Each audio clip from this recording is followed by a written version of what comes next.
to list a sex other than the person's biological sex at birth, SB 180 requires KDOR to restore the driver's license data set to its original form. SB 180 does not require the licensee to surrender the license that was the actual card that was issued that reflects a different sex other than the person's sex at birth. But it does require the agency to restore the data set back to its original and place that information on any future driver's license card that may be issued to that person. This is similar to when a person changes address. You may still use your driver's license with the incorrect address on it, but the new driver's license that is issued when your current license expires will reflect the correct address. Birth certificates. SB 180 also specifically addresses birth certificates and requires that the Kansas Department of Health and Environment, or KDHE, list a person's biological sex at birth on the person's birth certificate. This too is an ongoing requirement. So if KDHE has previously modified a birth certificate to list sex other than a person's biological sex at birth, SB requires KDHE to restore the birth certificate to its original form. However, here too, SB 180 does not require an individual who obtained a change of sex on his birth certificate to surrender that piece of paper. It does require KDHE to change the data set and reflect that change in any subsequent paper birth certificates that are issued, and they must be done in compliance with the law. Finally, correctional facilities. In this area, the impact of SB 180 is more limited. By its terms, SB 180 only addresses state law and state rules and state regulations. The placement of inmates at Kansas correctional facilities is informally decided by state policy. It is not formally stated in our statutes or in our regulations. As a result, most are not affected by SB 180. However, there is one exception. One facility is affected. It's found in KSA 75-52-134. That specific statute requires that the Kansas Department of Corrections house only biological females in the specified portion of the Topeka Correctional Facility that is addressed in that particular statute. So the correctional facility placement of inmates is affected only with regard to that specific wing of that specific facility. Otherwise, SB 180 does not affect the placement of inmates as SB 180 is currently worded. With that, I'd be happy to take any questions, and of course you have the representatives here if you want to address any questions to them. Yeah, John. So walk me through this business about birth certificates and driver's licenses. So the agency has to go back into its records and make corrections. If I am the person with the birth certificate and I never asked for another one, I still have the birth certificate with the gender change on it. What happens to that record when the state goes back to describing me as the sex I was when I was born? So, if I'm understanding your question, John, the state agency that issues the birth certificates, vital statistics, they have to reflect the person's sex at birth in the birth certificate data. However, if you were a person who transitioned and got a birth certificate reflecting a different sex, that piece of paper can remain with you. Nothing in the law forces someone to surrender a certificate that was changed. However, the state's data will reflect the original sex at birth. And so similarly, with the driver's licenses, the driver's license database will reflect the person's sex at birth. And so that amended document, that change of sex that I got and am holding on to, that just goes away in terms of the state's database? Yeah, in terms of the state's database. It will be an incorrect birth certificate, and any subsequent birth certificate would be corrected.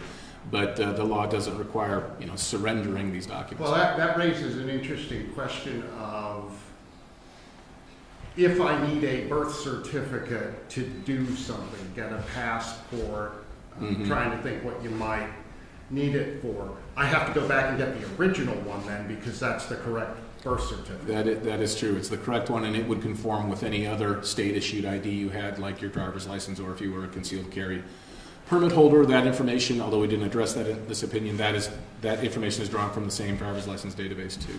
But isn't that in conflict with federal law? I mean, in conflict with Anderson, which you filed something on Friday about that, right? So what we filed on Friday was a motion for relief from a consent decree, which is basically a settlement. So the consent decree doesn't reflect a ruling of federal law or an interpretation of federal law. So there's no conflict with federal law. Will you be arguing that yourself or moving to seal that? Well, usually in a motion like that, you wouldn't see oral argument. The judge could certainly call for oral argument if he wants to, and if that, we haven't made any decision. But typically a motion like that would be just resolved on the briefs. I am curious about that. You are not a defendant in that case. The defendants in that case are the three, I suppose now the actual state officials who hold the jobs dealing with birth certificates. The governor, just a little while ago, at least her office, said they disagree with your legal analysis. I'm kind of curious. Walk me through how you get to the point where if you're not a defendant, you get to jump in Sure. when the governor presumably doesn't want you to do this. So the statutes of Kansas designate the Attorney General as the presumed attorney representing any state agency that is sued in court. The Attorney General may, if he or she wishes, allow the state agency to proceed with their own counsel, but the Attorney General has the prerogative of being the attorney representing the state. And the Attorney General is also the official who is charged with interpreting state law and representing those agencies if that interpretation is ever challenged. So the posture of the Attorney General gives us the ability to say this is what the correct interpretation of SB 180 is. Now, you said, I don't know what conversation you had with someone from the governor's staff. I don't know if they were disagreeing with our motion on Friday or if they were disagreeing with the Attorney General. It sounds like they're disagreeing with the motion on Friday. They agree that the way this statement was worded is they agree that the settlement was appropriate. And certainly members of an administration may have policy preferences on this particular issue, but the legislature has spoken on the issue, and so the governor's staff and the governor's agencies cannot act as if the legislature did not override her veto. They did override the veto, and so the law is what it clearly states. Is it your position that the consent judgment is binding upon the state agencies, or in KDHE in this instance, unless and until a federal judge modifies it? That's a really interesting question of law. We believe that state law binds state agencies, and if there is a conflict between state law and a consent decree, which is basically a settlement that the parties draft up, and then the judge just signs off and says, okay, the case is gone, here's your agreement, that state law would trump anything that the parties agreed to at that prior point in time. So you expect KDHE, under your position next week, that they should, I guess, cease to follow the stipulations of the consent judgment? Well, in this particular case, out of deference to judges, it is the position of the Attorney General's office, and normally that we would ask, we would ask the judge to make a decision first.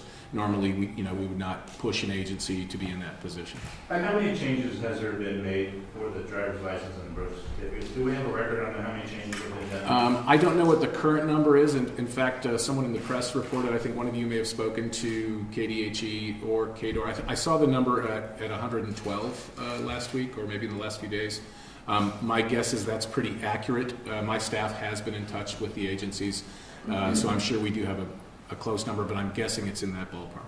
Well, that doesn't mean passports in that case are not usable? That's a really interesting question. The passport data, the information that you provide to the U.S. Department of State when you get your passport, is usually reflected in your birth certificate, your driver's license, and other identity documents that you provide to them. So the allowing where KDHE, pursuant to that consent decree, did for a brief period allow some individuals to change the sex on their birth certificates, that could lead to some inaccurate passports. I'm not aware of any federal statute that has authorized the Department of State to begin changing sex on passports, although I'm not familiar with their internal policies. But it's certainly conceivable that this period where some documents were allowed to be changed, and if those documents were then presented at a post office or wherever the person seeks a passport, you could see conflicting documents. Yeah. If you have a driver's license that shows a gender change, Yeah.